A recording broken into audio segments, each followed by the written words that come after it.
Good evening, everyone. I'd like to welcome you to the Otsego City Council meeting. Tonight is Monday, November 22nd. I'd like to first do a mic check and then I'll say who's, when we do the mic check, it'll be who's present then Audra. If you could have that noted. So I'll go to my left. Check. Brittany Morse. Audra Etzel. Adam Flaherty. Sabrina Hilly. Dave Kendall. Ron Wagner. Check. Tom Darknold. Can we confirm if everyone online is able to hear each of the microphones? I believe Dan Mayor, was on. Mayor, this is Dan Licht. Yes, we can hear you. Okay, thank you. All right, so Audra, you got the roll call. So at this time, I will ask everyone to join us in the Pledge of Allegiance. Pledge allegiance to the flag of the United States of America, to the republic for which it stands, one nation, under God, indivisible, with liberty and justice for all. Thank you. Our first item of business this evening is the open forum. This is the portion of the meeting where you can come to the podium, state your name and address, and limit comments to 5 minutes or less. Would anyone like to speak at this time?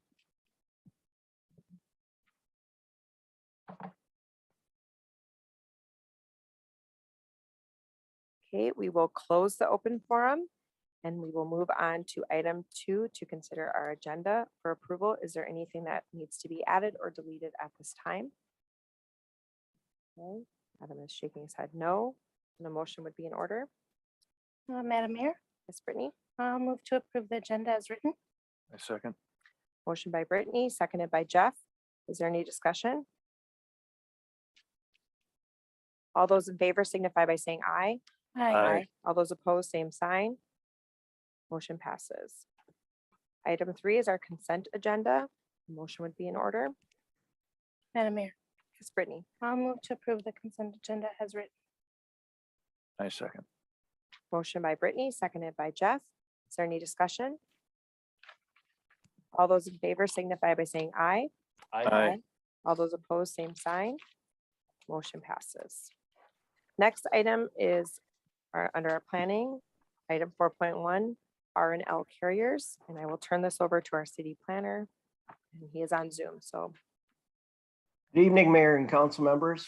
Pleasure to be with you tonight remotely. The application is from R&L Carriers. They submitted a proposal for a zoning map amendment, preliminary plat, and site and building plans for 46 acres located south of 70th Street, County Road 38, and east of Queens Avenue.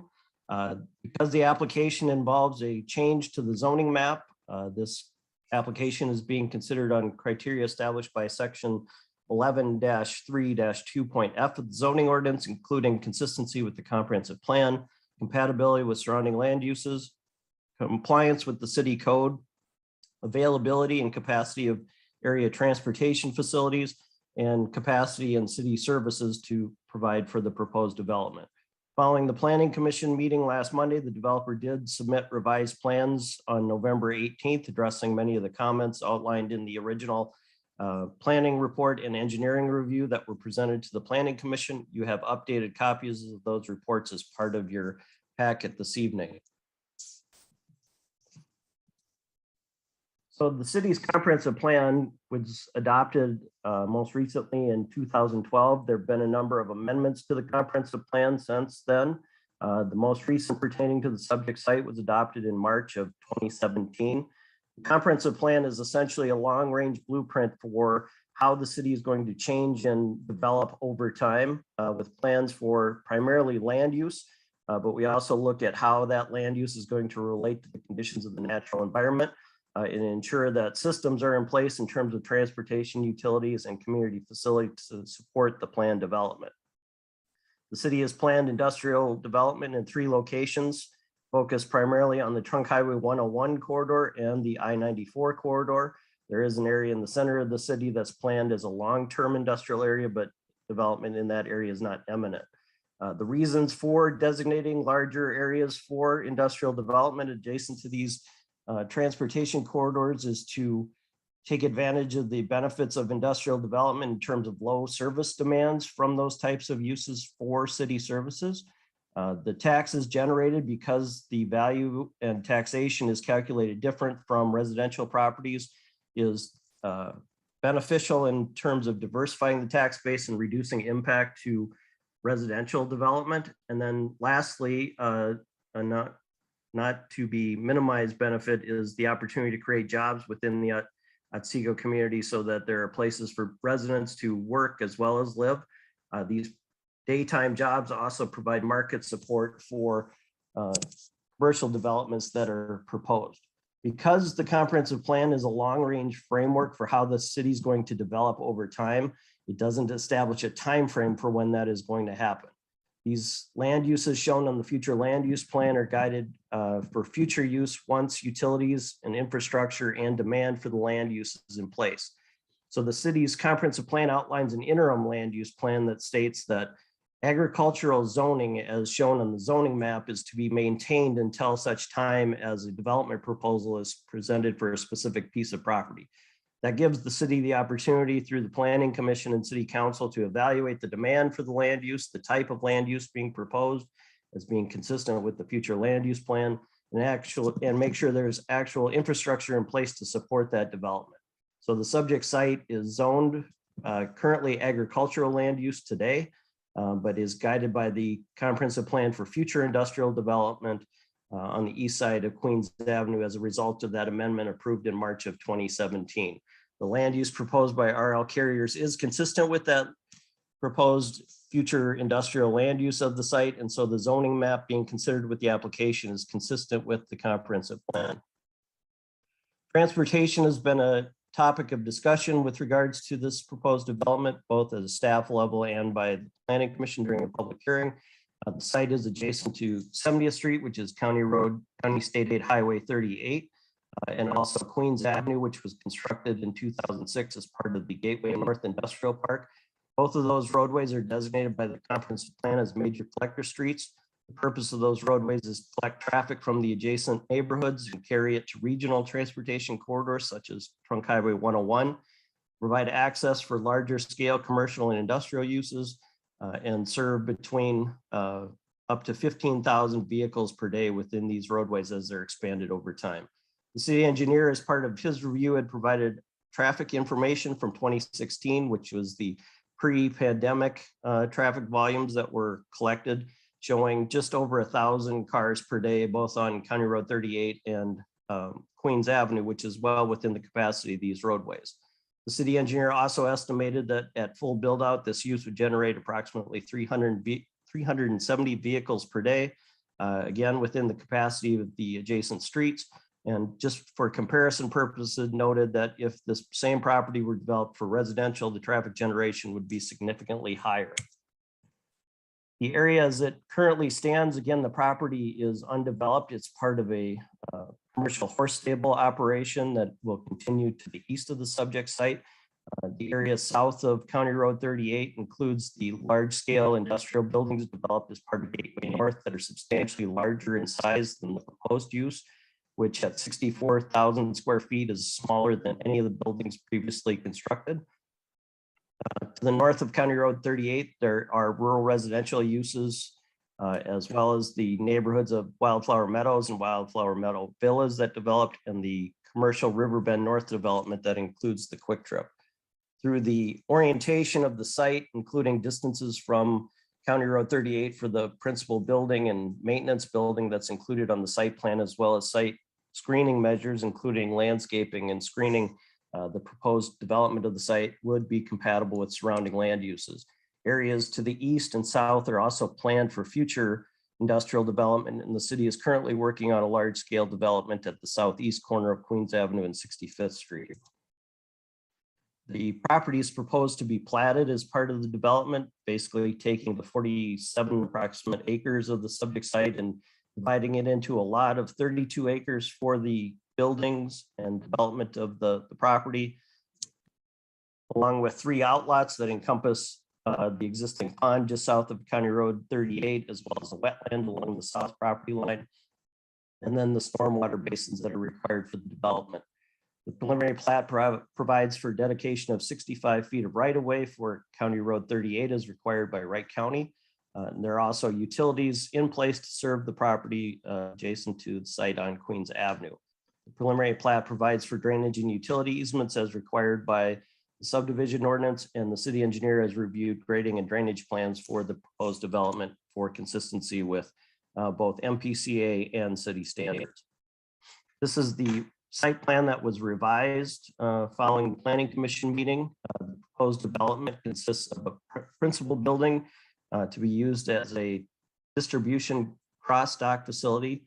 So that 64,000 square foot building can be broken into a 4,000 square foot office and a 60,000 square foot warehouse cross-dock operation. There's also an 18,000 square foot maintenance building to the south of the terminal building, as well as a 3-island fuel location just to the southeast of the principal building.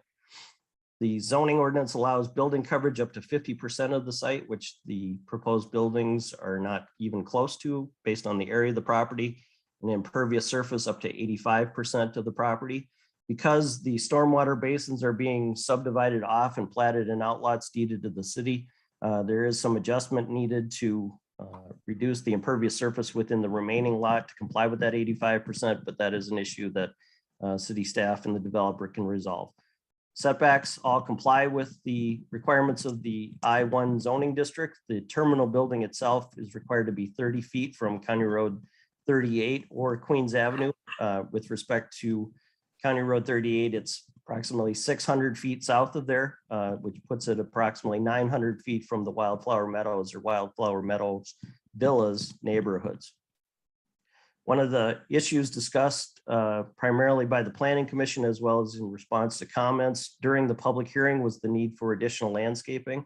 The developer had provided pretty extensive evergreen trees along the north portion of the site, but city staff had recommended and the Planning Commission concurred that that landscaping should be supplemented with a fence structure. The Planning Commission recommended a combination of berms and fencing up to 14 feet in height as highlighted on the site plan that's presented on the screen.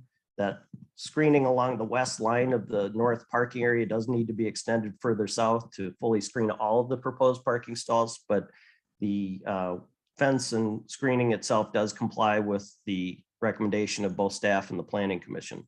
Developer also added additional evergreen trees to buffer the exception parcel to the northwest of the subject site, as well as provide screening along Queens Avenue and from future residential development to the east.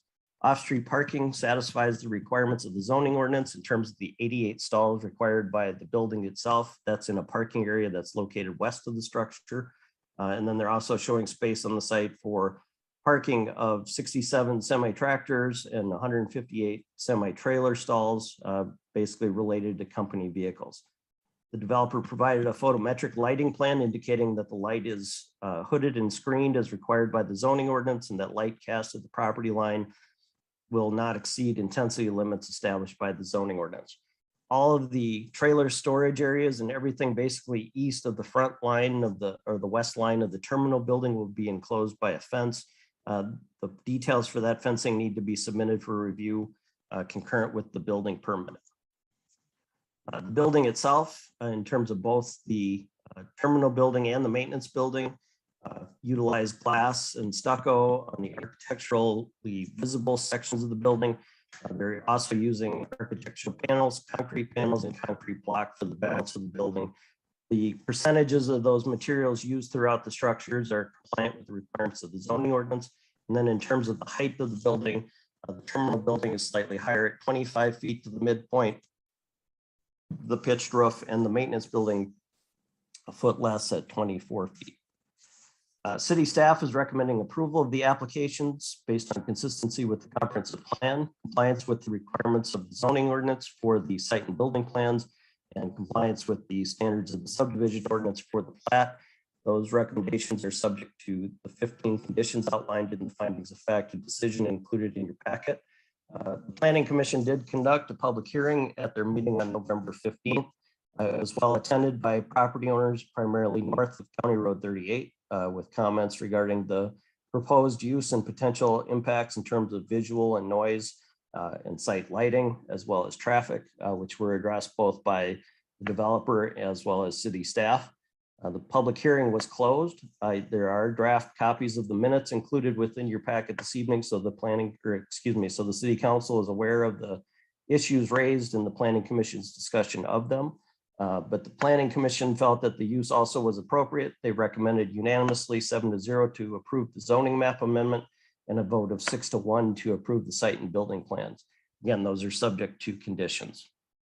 With that, Mayor, Mr. Stan Richards of R&L Carriers, I believe, is in attendance at the meeting tonight, and he has a presentation he would like to make to the council, and then both myself and the developer can stand for questions. All right, thank you.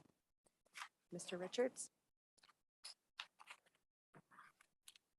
Adam or Audra, can you guys move the right panels just so we can see who's on here, but usually that's hidden. Good evening, Mayor and council members. I appreciate the opportunity tonight. I think someone is running a zip drive for me. Yeah, Dan, can you hide your screen sharing so I can? Thank you. So while they're getting that up, there we go. Again, Stan Richards with R&L Carriers. Address is 600 Gillum Road, Wilmington, Ohio 45458. R&L Carriers is a national logistics company. We have over 120 service centers on a national level that we operate out of. We have a sister company called R&L Global that we do on a global media as well. But our main, what we'll call bread and butter, is the cross-dock LTL operation. Some might say, Stan, what's LTL stand for? Less than loaded. Pretty simple. It's industry terms though. And simply what that means is that we don't demand or require a full truckload to haul. So if you're a small mom and pop operation and you run a lawnmower business and you're shipping small engines, we'll come to your garage and pick up that pallet and haul it for you. So we don't demand or require a full truckload. As you can see on the screen there, that's our mission statement. There's two primarily things that will come out of that. I won't read the entire thing, but it's customer service. And then it's also community relations. We pride ourselves on those two facts, and that's why we're one of the #1 logistics company in the United States. Next slide, please. So this is a picture of our owner, which I get to brag about often across the United States. His name is Ralph Lawrence Roberts Sr. Affectionately, he's asked us to call him Senior, and that's what we do.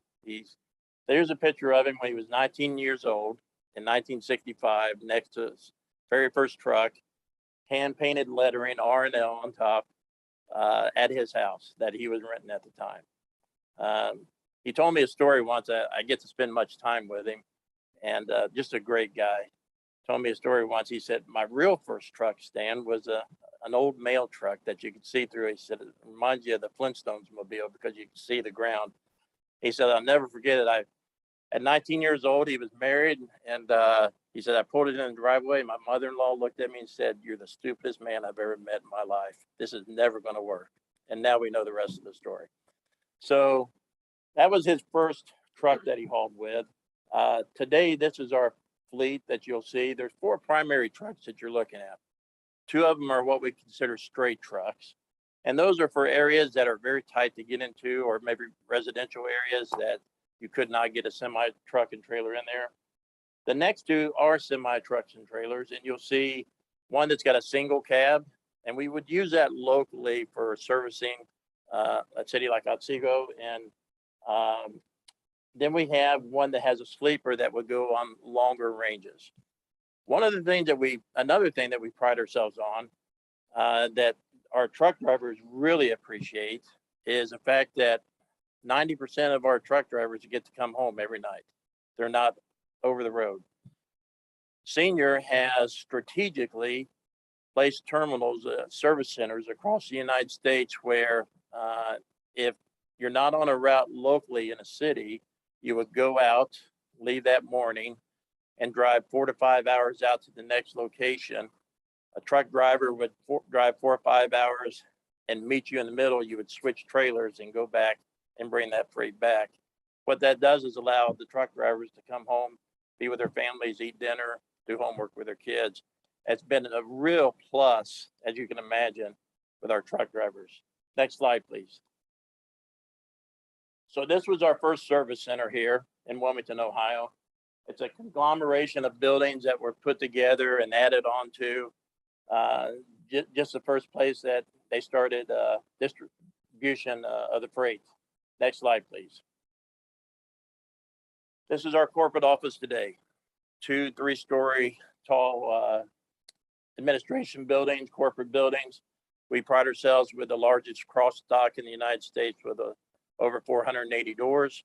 I'm getting ready to add another 100 doors to that facility in the next year.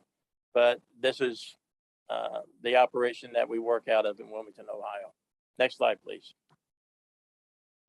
And we'll stay on this slide, but let me add to this. It was a 1-man, 1-truck operation. Today, we employ over 16,000 employees across the United States. So many say, well, Stan, what does the facility, what's it going to look like? This is almost identical to what it's going to look like. When we build the facilities, the service centers, we do it with 2 objectives. First of all, feasibility and operations. Second of all, we try to maintain the aesthetics. Every company in the United States has an iconic look. Chick-fil-A, you know what they look like. McDonald's, you know the golden arches. This is R&L's. So we do the front office in a stucco finish with storefront glass, so it's not only pleasing to the neighboring residents and the public, but it's a morale booster to our employees. They walk into a nice building and they want to be there. Next slide, please. This is another facility that we just finished up in Savannah, Georgia. The first one had concrete. This one has asphalt, but same principle. Next slide, please. So many would ask, Stan, what's it look like? From the side view, this is it. Of course, the front office and the admin area and the dispatch area is the stucco building. The rest of it, you see the overhead doors. This is what we call a cross-dock facility. You say, well, how does your operation run? And I gave this, so some of this is redundant to last week when I was here, but I'll go ahead and go through it. If you think of the post office, the mailman goes out in the morning. He has a route that he maintains. He's got his mail bag and his mail truck. He goes out, he delivers letters and packages, and he's also picking up letters and packages on his route. Same is true with our truck drivers. They're the mailman, if you will. They go out and they deliver the freight. And all of our freight, by the way, I want to make this clear. Number one, it's palletized. We don't break it down by hand. Our employees are not separating or doing anything with the freight. It's shrink wrapped or it's strapped in place. So it's unloaded and offloaded with forklifts. Basically, it comes in off of a truck and it goes to another truck or a trailer. If it stays on the dock, and this is another point I'd like to make tonight, we do not warehouse anything. So it's not like it's sitting there for days or weeks or whatever. If it sits on the dock for more than 12 hours, we're not making any money. So it comes in, it goes out. As you can see, this is the inside of what one of the docks look like, all of our docks. And like the mailman that I was discussing, he goes out in the morning, he picks up or delivers packages. Our truck drivers and trailers will deliver freight and then they'll pick it up. In the evening, they'll come back to a dock like this. They'll back the truck up to a specific door. You say, Stan, you say specific on purpose. Yes, I do. Everything is engineered with our operation. That's why we're so effective. We have an engineer that tells us where the trailers are going to be placed that evening. Why? Because if it's placed in the wrong spot, it'll take more time, more propane, more everything, more effort to unload that trailer and put it on the other trailers. So everything's engineered on that dock. Above every dock door is a sign. You can't see it here, unfortunately, but the signs will say Miami. New York, Los Angeles, Las Vegas, whatever the city may be. So as a mailman comes in the evening, he takes his mail back, he dumps it in a sorter, and it goes out to the different cities. It's sorted. That's what our forklift drivers do. They go in those trailers, they scan those pallets, and they sort it and take it to the other bays or the dock doors that have trailers backed up against them. Next slide, please. So this is the inside of our office. I would say most of them look like this, not all of them. Some of our buildings that we acquired do not. But as you can see, it's pleasing, it's aesthetically pleasing. It's spacious, it's a good operation so that when our employees come in again, they have a good sense of morale because we're taking care of them. Next slide, please. So as you heard mentioned by Mr. Dan, he said that there was a maintenance shop, and this is what the shops look like, just basic.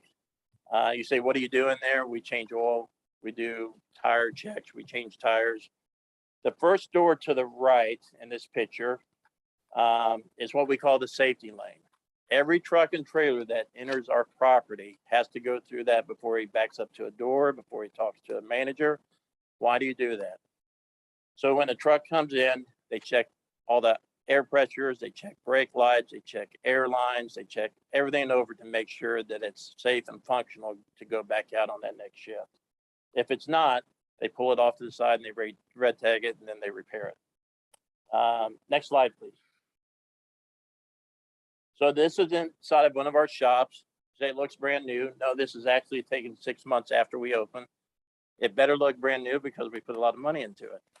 And the other thing is we don't want a bunch of oil and grease and areas where people can slip and fall. So we certainly have safety in mind and take care of our buildings and our employees. Next slide, please. Some get really concerned about the fuel islands. This is a 2-lane fuel island. What we need for this operation is 3 lanes. So there would be one more set of pumps. It's not a big fuel island. It's much smaller than most service stations you would see across America. And 2 main reasons that we have fuel. First of all, some would think the biggest reason is to save costs because we're buying fuel in bulk rate. That's not really true today. You may get 1.5 or 2 cents cheaper on the gallon if you buy it in the bulk rate because they don't need you to buy their fuel, they're going to sell it. The bigger reason, besides the savings of money, is the fact that if we have our drivers go to truck stops and fuel up, to be transparent, they would spend a lot of time there buying drinks and donuts and stuff, and 15-minute fueling can turn into an hour very quickly. So it just makes sense. It's a good management of time. Next slide, please.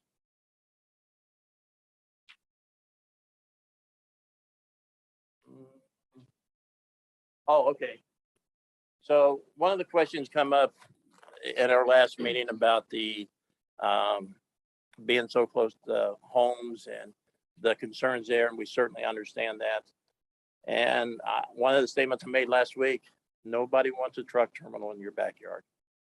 It's the truth. But I will say this, 65% of our truck terminals are within 350 feet of residential homes. This is Arlington, Tennessee, which we call our Memphis terminal. As you can see, our service center is there in the concrete area, and you can see the cross-dock facility at the top, or we'll call the north there. We just added 120 doors to that facility that continues south into that dirt or that farmed area. To the left of there, you'll see a square area that's a detention pond. And it goes down into what looks like new development and new roads. Those are homes that are being constructed, and those homes average between $500,000 and $600,000 to start. What's your point, Stan? You don't build a $500,000 or $600,000 home next to an operating truck terminal unless they are respectable and they truly are a good neighbor. Next slide, please. So again, this is our service center that we're proposing for your city here. Very basic layout, and That's all I have for now, unless somebody from the council has any questions. Thank you. Thank you. Thanks. Ron, do you have any additional comments on this item? Just, I think Dan covered it as far as the traffic. There was some discussion at the meeting, but the design of Queens Avenue was with industrial in mind and with this type of traffic. So the city street there is compatible for this use. Thank you. All right. Questions, Tom? Oh, Madam Mayor, just for Mr. Richards, if you could come back to the podium just real quick, I had a couple Yes, sir. questions for you. No problem.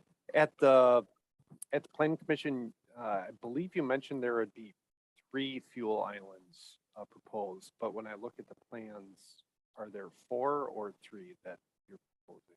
So it's a 3-lane, there's 1 fuel island, Okay, or what we call 1 fuel island, but there's 3 lanes in it. okay. So there'll be 3 lanes to this one. So when I'm looking at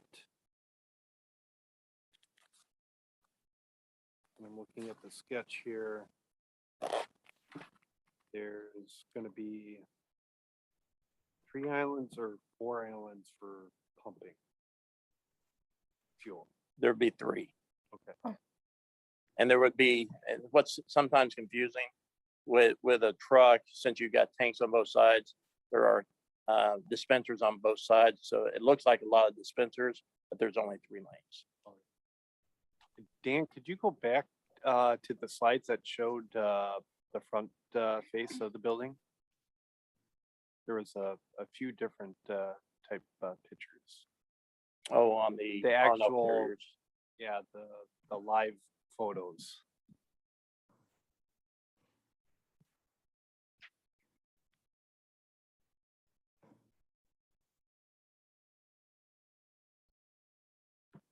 And can you go to the next one down? Is it going to be looking like this one or the one up above? I mean, they seem similar, but This is I a guess con- as far as the eye goes, I sit Okay, there and I look so- at the other one. So Say that neither was- one of these had been completed. There was more landscaping that needed to be done. Okay, On this one, I don't think all the striping was done. This one has grass and it has some landscaping. It doesn't even have the lettering on it, so this was taken premature to the completion of the project. The main purpose to show these was just the difference between the concrete and the asphalt look. okay. But no, that's not the completed look, sir. But it gives you a visual that there is a difference between the stucco office and the docks. The So only, this, sorry, go ahead, Tom. the only other question I had was, and maybe Ron can answer this a little bit better, but we have 2 detention ponds here. Is there a reason why we have 2 detention ponds with that parking lot kind of jetting out towards 70th Street, or where we could keep that parking lot not as close to 70th Street and have one kind of detention basin? Mayor, Mhm. there's 2 different areas that this water drains towards, and that's why there's 2 different storm ponds. The one on the east side is draining towards behind Quick Trip, and the other one always went to that pond that's on 70th Street, and that's why there's the 2 locations. As far as the location of their tractor parking that extends towards 70th, there was going to be an additional requirement of a fence along that south side. And because of the setbacks, it may need to have some of those stalls slid back. I'm not sure if that's necessary or not, but in order to meet setbacks and get the 14-foot fence in there, as the planning commission had recommended, it might have to slide back just for setbacks. They said it was 32 feet as they measured it at the planning commission. That needed to be at least 30. And Madam Mayor, I know you still have to take it back to council. I was just trying to get some comments from Mr. Richards. So, So all your questions for now? for Mr. Richards, yeah. Brittany, did you have any questions? I do. So you had mentioned that your drivers there's no driving overnight. So their There- shift wouldn't be overnight. Okay, so very good question. Let me explain the shift so everybody understands that and the different drivers that we have. So our forklift drivers would come in sometime around 4:30 or 5 in the morning. And I'll explain why they come in at that time. They are what we call cleaning up freight or freight that was left on trailers that didn't get removed from that night and loading it up on the trailers. Our drivers start coming in about 8 or 8:15 a.m. in the morning. And they will disperse between 8:30 to 10:30 in the morning. So you say they don't all get there, get in a truck and leave. No, because the freight's not always ready to go.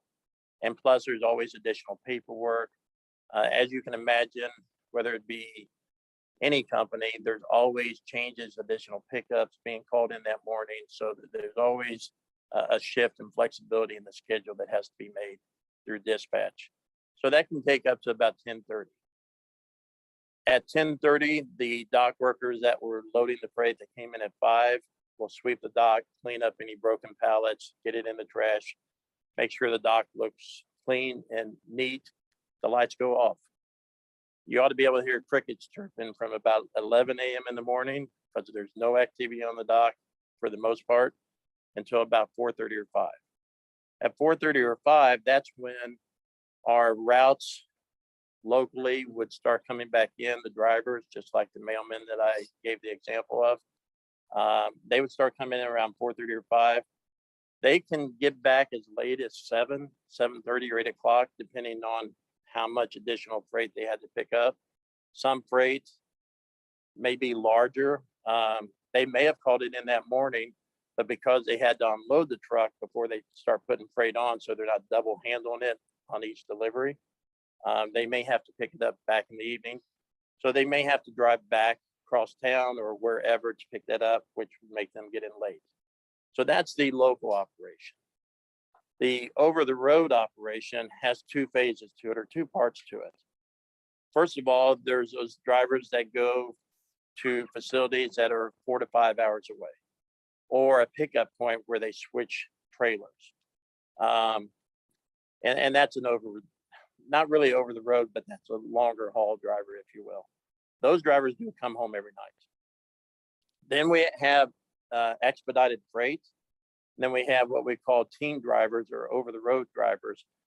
I don't know what the percentage is today, but it's somewhat small.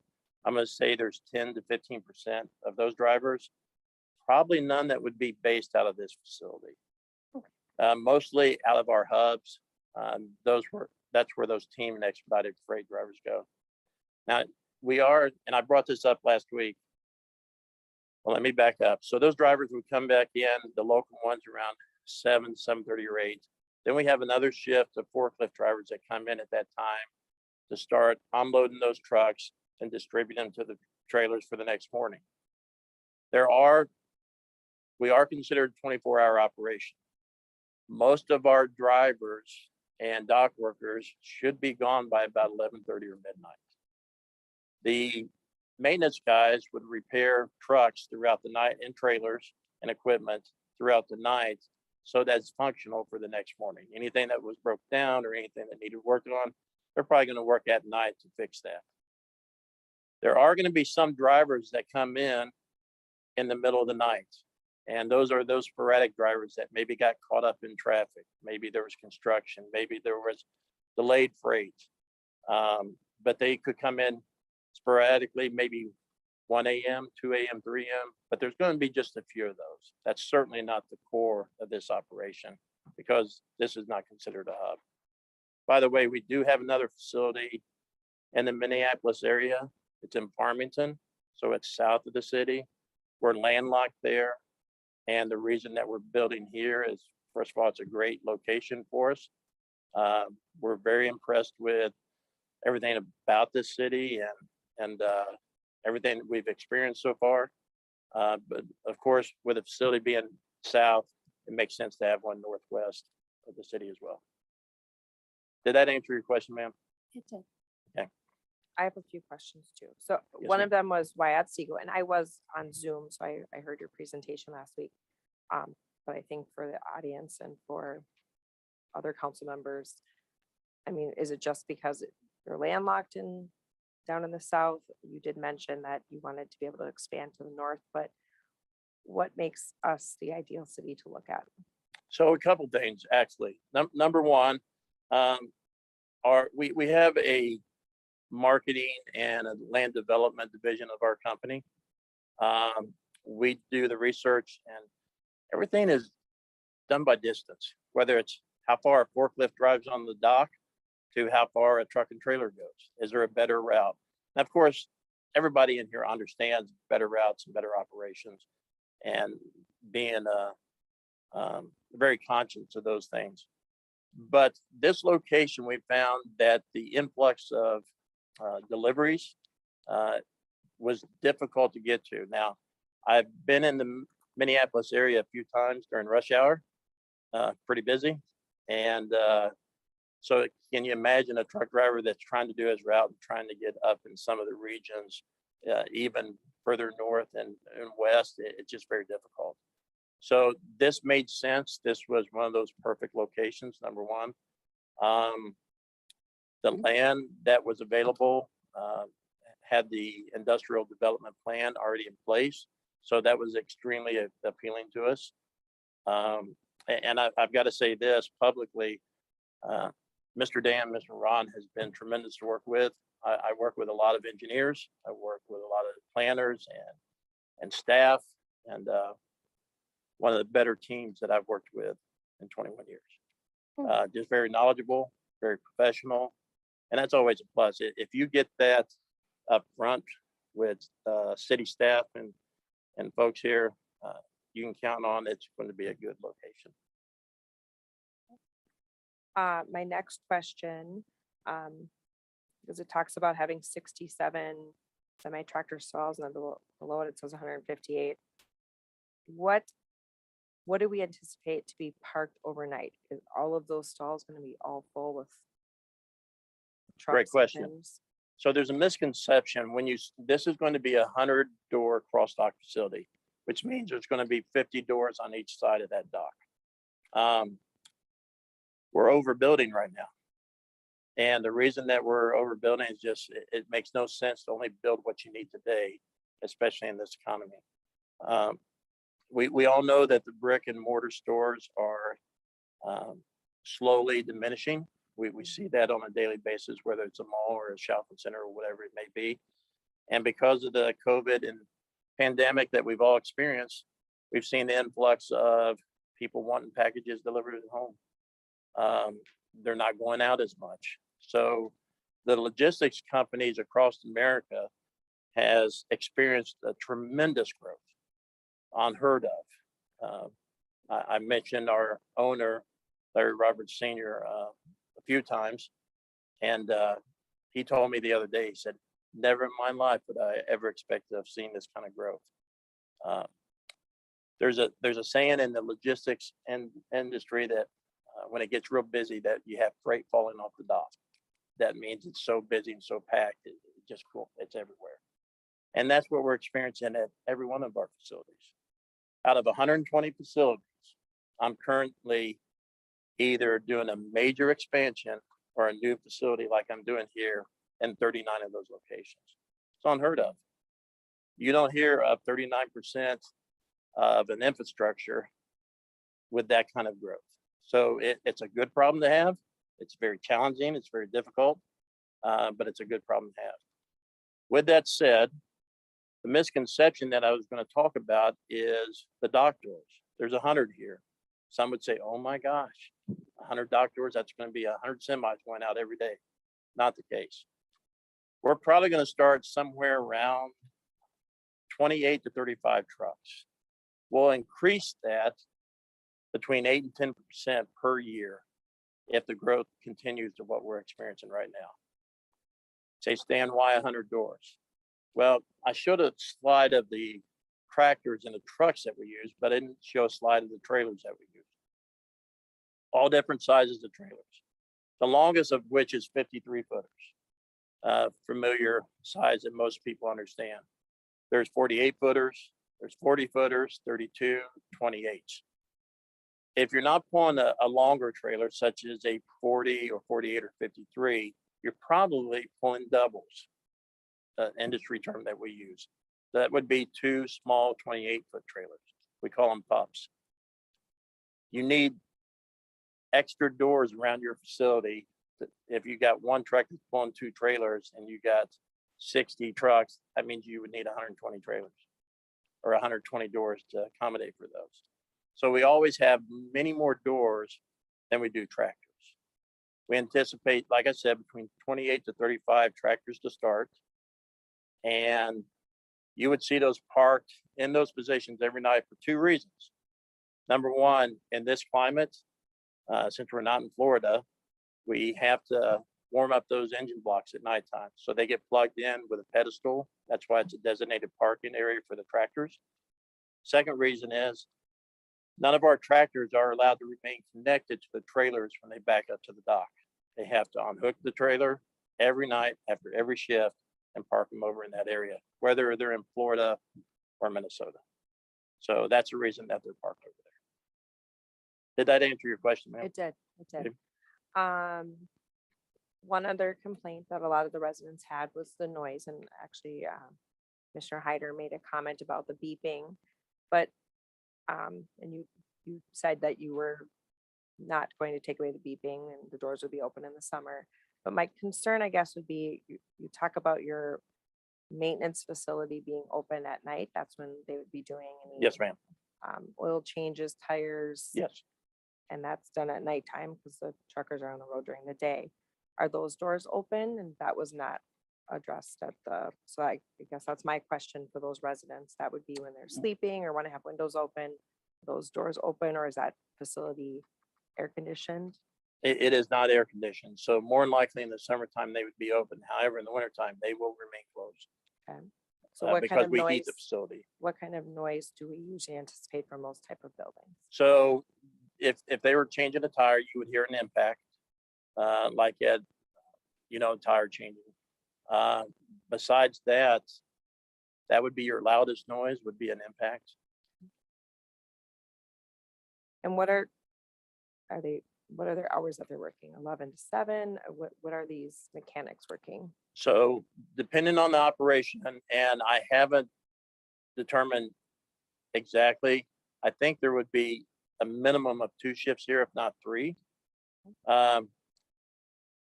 My gut tells me there's going to be 2 shifts here, and this is why. With this being a new operation, there would be newer trucks and trailers here. Anytime you have newer trucks and trailer, it's less maintenance that you have to perform. You still have the routine maintenance that you have to perform, but certainly not something that if you had trucks that were older.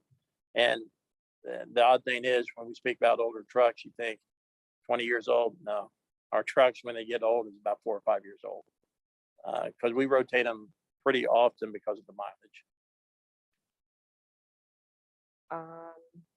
One other question, which you did say at that evening, but how many employees do you anticipate to be bringing to Otsego initially? And then what's your expected growth? So we're looking at around 115 to start. And then again, the same growth on employees, somewhere between 8 and 10% per year. The good thing about this location, if we were building, say that we were landlocked in the Farmington facility that I mentioned, and we were building closer to that, we would probably anticipate most of them would relocate. But with that situation, we're not closing that facility down. We're going to maintain it. We need both facilities because of the market and the business here.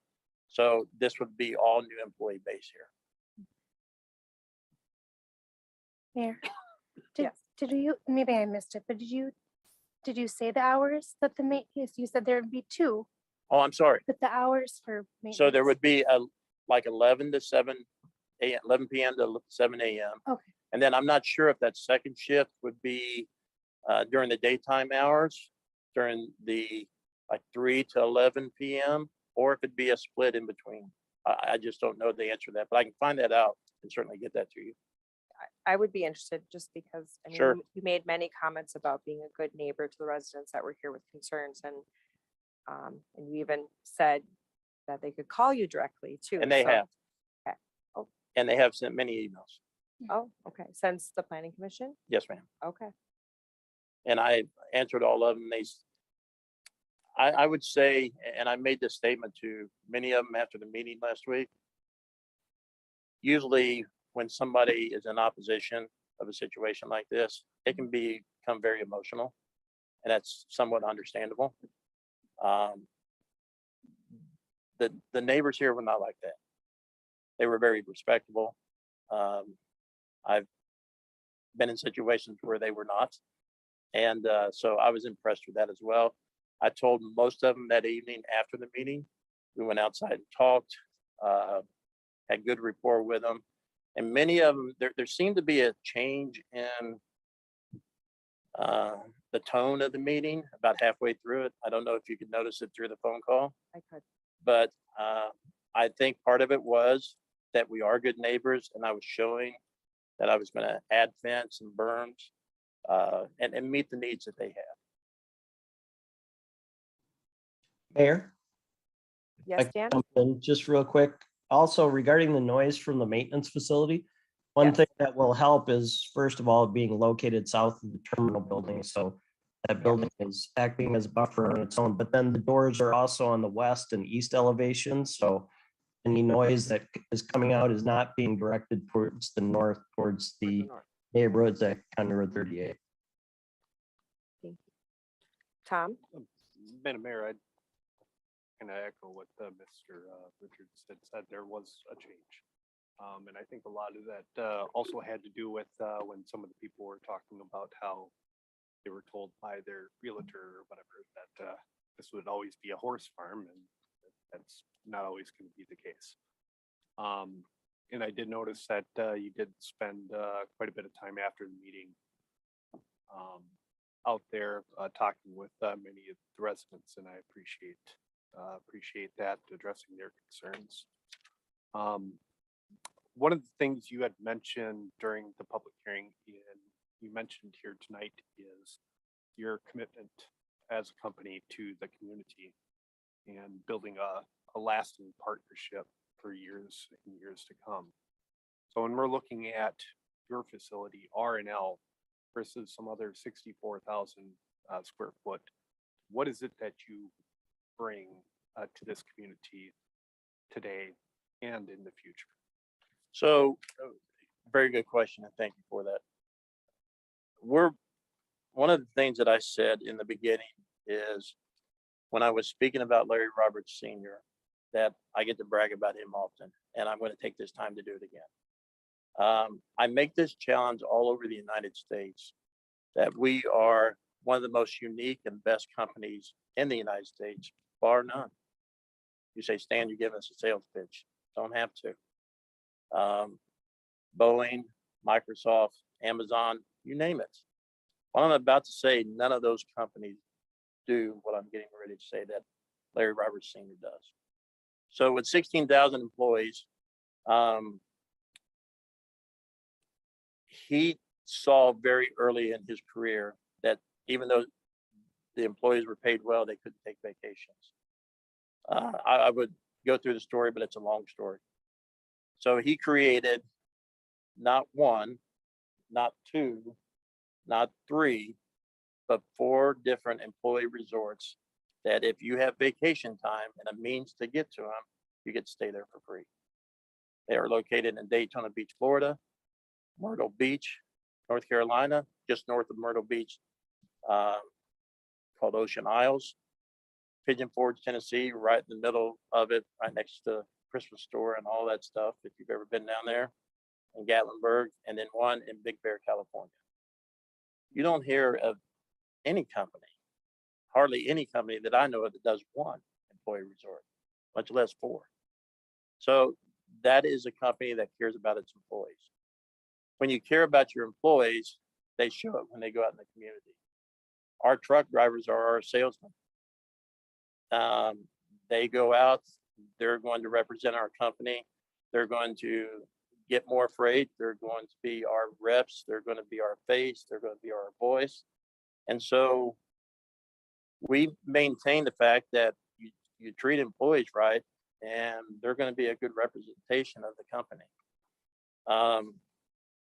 We are a good neighbor, to your point, sir, but the simple fact that most companies would not have negotiated, if you will, or offered different options for the fencing and the berms and the different things. They wouldn't have met with residents after the meeting. They certainly wouldn't give out their phone number and take calls. They certainly wouldn't give their email address. So to answer your question, one of them said last week, and I forget her name, she's a resident right to the west of us, but nevertheless, she said, so you're going to build this and you're going to leave. And I said, unfortunately not. Even though I am the director of construction, I wear two hats, and many people in our company do. I am also the director of facility maintenance. So after I build it, I've got to maintain it. So I come out and do inspections. I'm out here often. It's not one of those things where I build it and I disappear and you never see me again. So I'll be back many, many times. So to summarize, we're a good company because of the way we treat our employees. We're a good company because we do the way that we do treat the neighbors. We don't hear their complaints and just turn a deaf ear to them. We respond to them.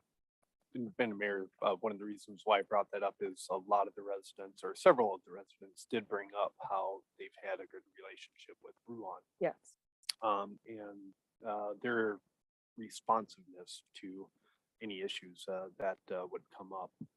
And I'm just kind of looking that you would be as responsive, I if would not more. And it appeared, I mean, just seeing him back talking with a lot of the residences or residents that you couldn't see on the video here, that they are that type of company, or you are that type of person. So I appreciate that. I would add this, and just we had probably over 40 residents that were heavily concerned and objected to the project. And there might be a couple here tonight that still has concerns, but you don't see 40. So I think that shows that we addressed quite a few of the issues last week and during this week. Any other questions or comments regarding this application? I guess I just do want to go back to the picture of the outside, the exterior of the building. Sure. There were two pictures. One was a beigey creamier look with green trim, and then one was more of a white. And I guess I'm just curious. Okay, so this is actually what? So it'll be more of a white look with Okay. a green trim. Okay, So the second one. Second It was more photo, number aesthetically 8. pleasing, the whiter one, I think. I can't really tell because of the light, but I think that's more the whiter Okay, version. Yes. thank you.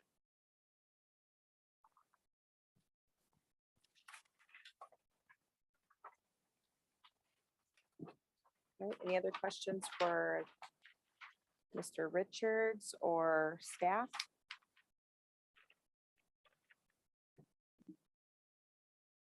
Tom?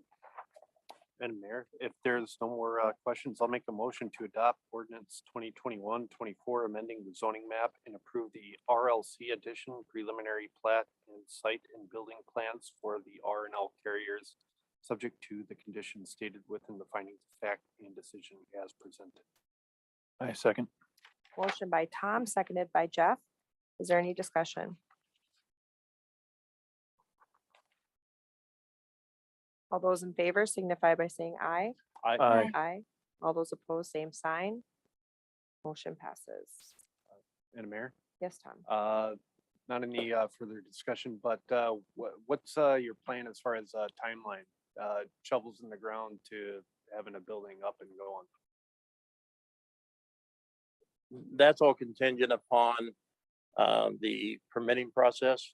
We anticipate realistically that it's somewhere between 3 to 4 months to get a permit, actual building permit. We need it today. So we'd love to get a shovel on the ground today, but that's not going to happen. Realistically, we're trying to get through all the permitting that we can through the winter months, if you will. Not quite sure when it calms down a little bit in this area. Hopefully we have a little bit calmer winter in this area. We'd love to get started somewhere around February or March. Start breaking ground, leveling out the site, putting footers in. And then we anticipate it to be somewhere between 10 and 12 months to do the completion of the building and the property. Thank you. All right, moving on to item 5.1, permanent easement to Northern Natural Gas Company.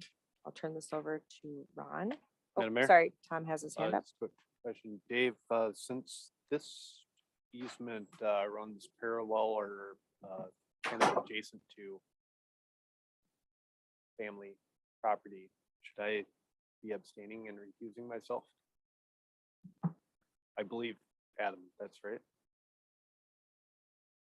Dave's right there. You typically abstain on Yeah, this item. but this is adjacent to It is family. correct. If you think there's any potential conflict of interest, you can certainly abstain. I just usually always ask for legal opinion on that, so So we will be, I'll be recusing myself. okay. Audra, can you have that noted in the minutes, please? Okay. Ron, Thank you, Mayor. This is an application for an easement from Northern Natural Gas. They have a gas main or a couple gas mains that run through the city. At this location, it's just north of the Quick Trip that is located on County State Highway 38 and Trunk Highway 101.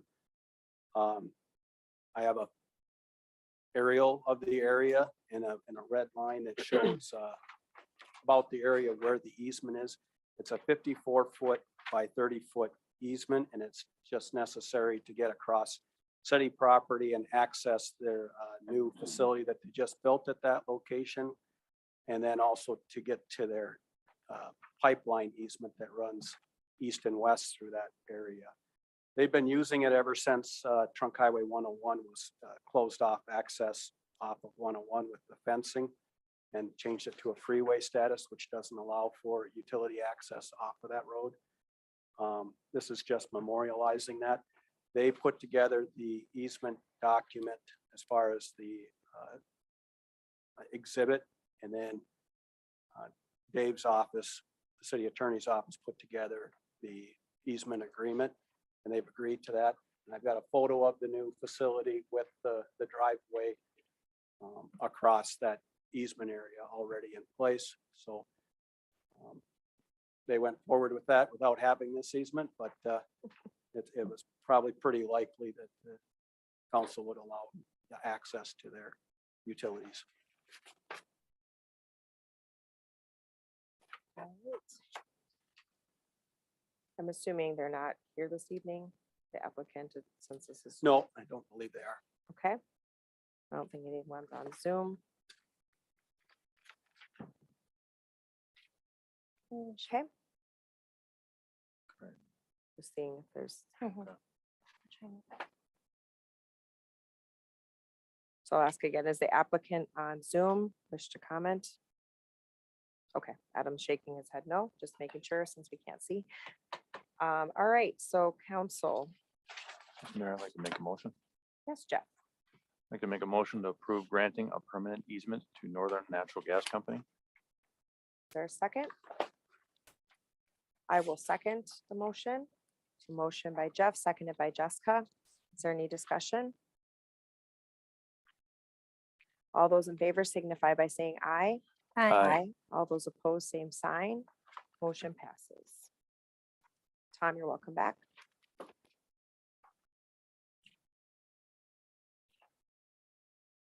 All right, moving on to city council reports and updates. Does anyone have anything?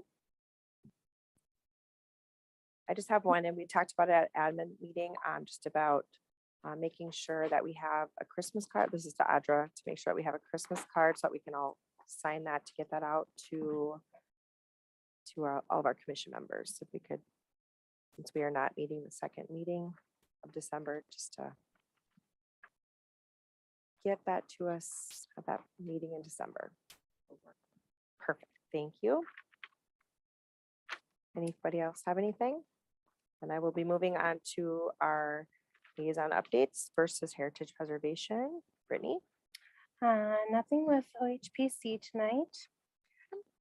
moving on to Park and Recs. I was not present, but Brittany was. Yes, so Park and Recs meeting, we discussed just more budget talk. And then also our Santa Day, which is December 11th. Perfect. Moving on to Planning Commission, Tom. And what is at the next city council meeting? The next planning commission meeting is Great River Center of America and a PUD amendment for River's Edge Phase 2, just related mostly to financing. But at the last planning commission, the planning commission had recommended approval of ordinance amendments for self-storage facilities, as well as a policy addressing the capacity within the West wastewater treatment facility. That those other two items, other than the item we dealt with tonight, that'll be at the next council meeting. Correct. Okay. Then Public Safety Commission. Tina's not here this evening, but she also was not present at that meeting. So the update that I have, Albertville Fire Department had 4 new hires, which gets them those 32 of their 33 spots. Elk River had 14 new hires, which gets them to 51 out of 60 spots filled. And obviously they are hiring and planning to, because they will have 3 fire stations. So they're looking at that, and then also have some retirements coming up. Your fire academy will be starting in Elk River, so Albertville, those members attend the fire academy. It's about a 6-month process. We're talking a lot about how long it takes them from start to finish. It's a large commitment. Wright County Sheriffs were present. We talked about seasonal parking reminders going out, since no overnight parking is allowed in the city after November 1st due to the snow plows. And then after I did speak, we had previously met the night before regarding just some comments that were made when we were talking about our different fire departments and what's some comments that were some improvements that we can make. So I did speak with Eric and Mark on that after the meeting, and we just talked about, he said it was not anything regarding public safety, the commission itself. It was just about making some improvements himself, requesting if they could attend quarterly versus every month, like the ambulance service does. They just felt that it's better use of their time. And I mean, I looked at Oldman's in the back to say that it seems like they give us a report, which they would still provide us with a report, but they're basically reading it and then they're dismissed. So for them to come for the 10 minutes as fire chiefs, is there a better use of their time? And I just let them know that that would be something I would bring back to the council, and that would be a decision that we could then make to then let them know if that we're open to that. They also did feel that, they felt that their time would be better used at more of a higher level staff, like working with Sabrina or Adam. They talked about working with Kevin, even Kurt, just because there are things that are happening, and this would even relate to Dan and Ron, that are happening development wise in the city versus, so they're kind of in on that top piece of it before they're just coming to a meeting and reading about what fire calls are. So I did say I would bring it up at this meeting just to kind of gauge everyone's interest on allowing them, and again, I'm sure as Public Safety Commission members, they're going to say, of course, we want them there every meeting, but we do have to remember these are fire chiefs, and we also need them in the field too. So that is where the comment stemmed from. And if you all recall, that was, we kind of went round and round to kind of ask Jerry more about that, but that is what Eric's response was. And as I said, Eric is from Albertville and Mark is from Elk River, and he did not comment on the sheet that way, but he concurred with Eric on that. And Brad was not present at that meeting. So So I guess, kind of some food for thought, or we could talk about it now, but it definitely, I think, helps them schedule when they're going to be here, and attendance, previously has not been at the highest priority just because of COVID too. So we are kind of coming off a very strange year for them. Also, they need to be out on the I'm road. good with quarterly, as long as like there's no big issues that are happening where it's like, all right, you gotta rein something in, but quarterly, I mean, if you're just giving updates, essentially, then quarterly's fine with me. And It Right. sounds like a better use of their time. we still do get the sheets, which are the breakdown of calls, very similar to when the ambulance, we just have them come quarterly now, because again, we also need them out on the road doing their job. So we're kind of burning the candle. They've talked about with just firemen, all public servants at this point right now, just lack of workers. Sometimes you can just talk. So, I mean,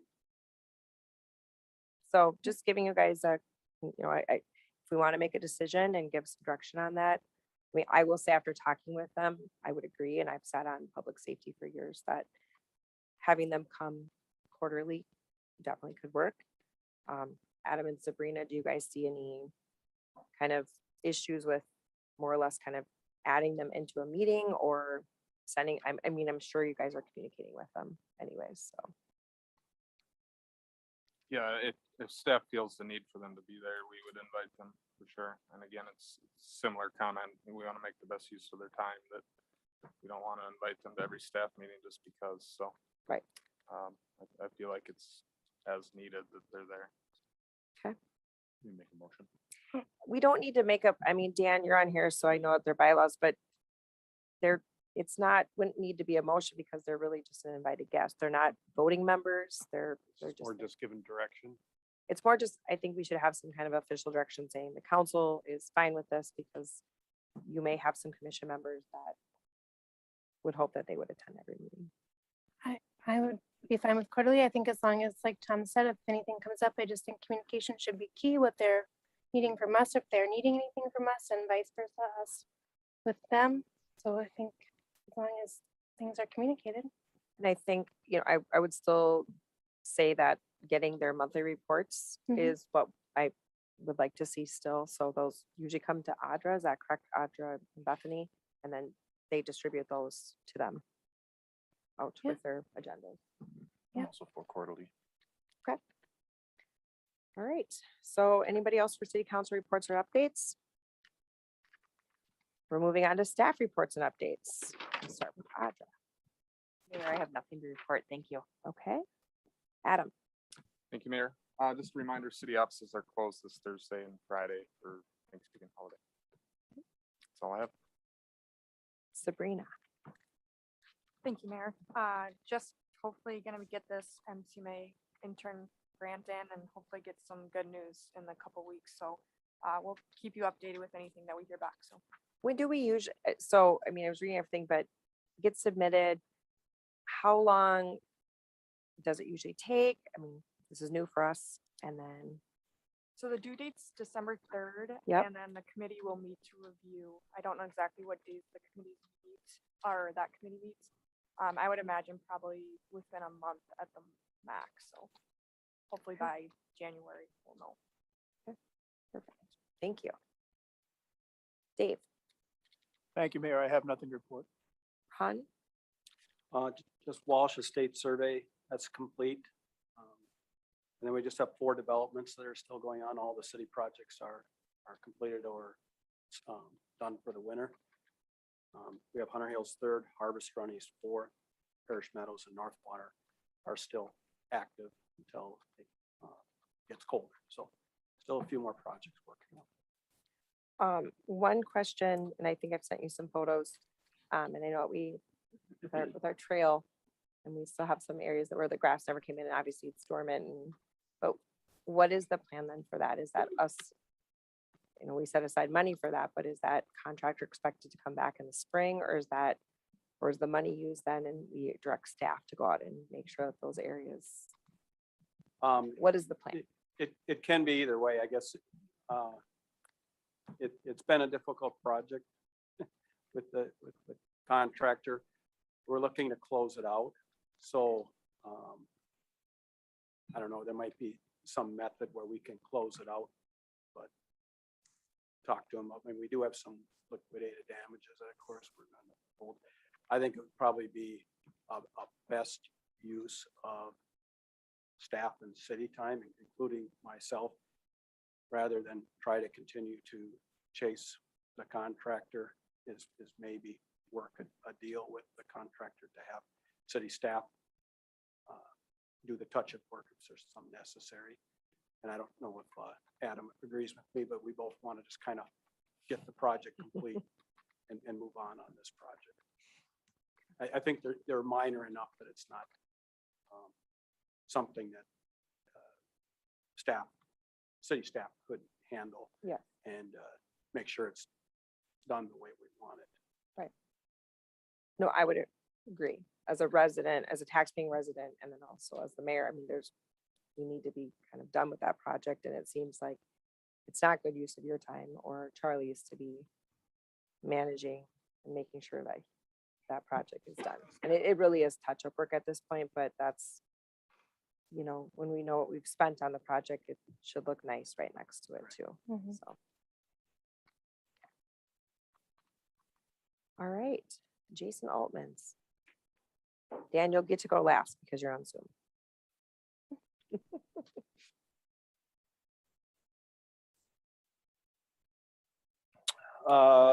We getting two guys that got hired. They came from other agencies, and it's kind of nice to see other people come from different agencies because we can graduate through our field training process a little bit quicker, which is really nice when we're down staff. So we'll have a couple of those guys. I think they're going to be assigned to either the evening or overnight shifts, just countywide. So which is nice. So we can, with I don't want to say extra staff because it's certainly not extra, but getting caught up a little bit for some of the issues that we've been having. We've had a few burglary issues and still having some of the issues with motor vehicle or theft from motor vehicles. We're going to be trying to assign periodically, as the staffing allows, somebody in like an unmarked vehicle to kind of try to find some of the hot spots to try to do some surveillance and or plain clothes. Sitting in the shadows a little bit easier than a big black and white Ford Explorer that kind of destroys that. So we do have some vehicles that are technically just unmarked that we can use for that. So we tried that over the weekend a little bit, and we kind of have to go back and forth. It's like, well, they're working their normal shift for a couple hours, and then all of a sudden there's a lull where they can go jump in the unmarked for a little bit. So we're going to be doing a little bit of that, messing with it. We're trying to do on both ends of the holiday season. Holiday season is typically a busy time for us. So we're trying to get some of some of the in-house training done within the last week, and then this week, and then we have some of our training scheduled for after the, I guess, first of the year, after that holiday season ends. Got some of the in-house stuff done over the last week, and then we have some of our medical training and some of our I have to go over some of the training on some of the tools that we have available to us probably sometime the first or second week of January. So just preparing for the holiday season.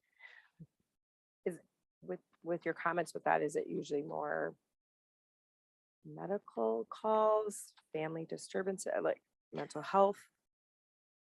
Emotions run high, obviously, during the holiday season, so we get a lot of that.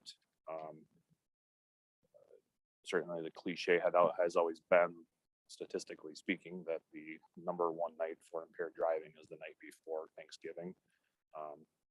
So we'll have that, and then on top of it, we see a ton of medicals that end up leading to death scene investigations in this time. For whatever reason, I can certainly speculate why that is. I guess I won't do it in this forum, but we deal with a lot of death scene investigations around the holidays. We deal with a lot of domestic disturbances. Again, it typically correlates very quickly into there's a lot of emotions going with everything going on, whether it's simply just trying to make it to the holidays, or if there's family drama, you never know. So, like I said, that this little part gets really busy until after the first, and then all of a sudden the super cold hits, and then all of a sudden those call volumes will start dropping, usually in that first week of January. Also, you do attend every public safety meeting. We still want you to attend every public safety meeting. I'll be there. But would you agree? I mean, the council made a decision with the quarterly. Would you do sit on that? Would you concur with that direction on the fire chiefs?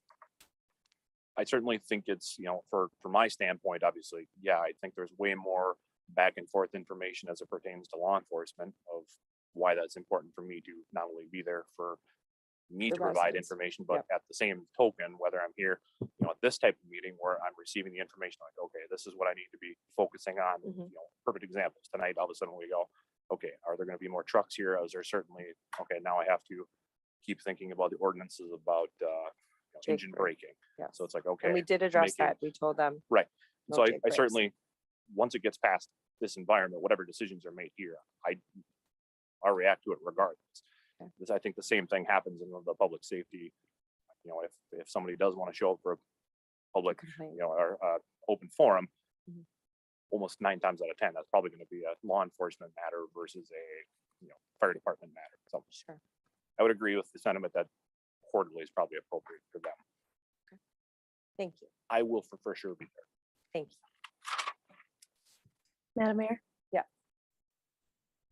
I know. Are you in the lead? Yes. Yeah. Duh. It's like a well, duh look.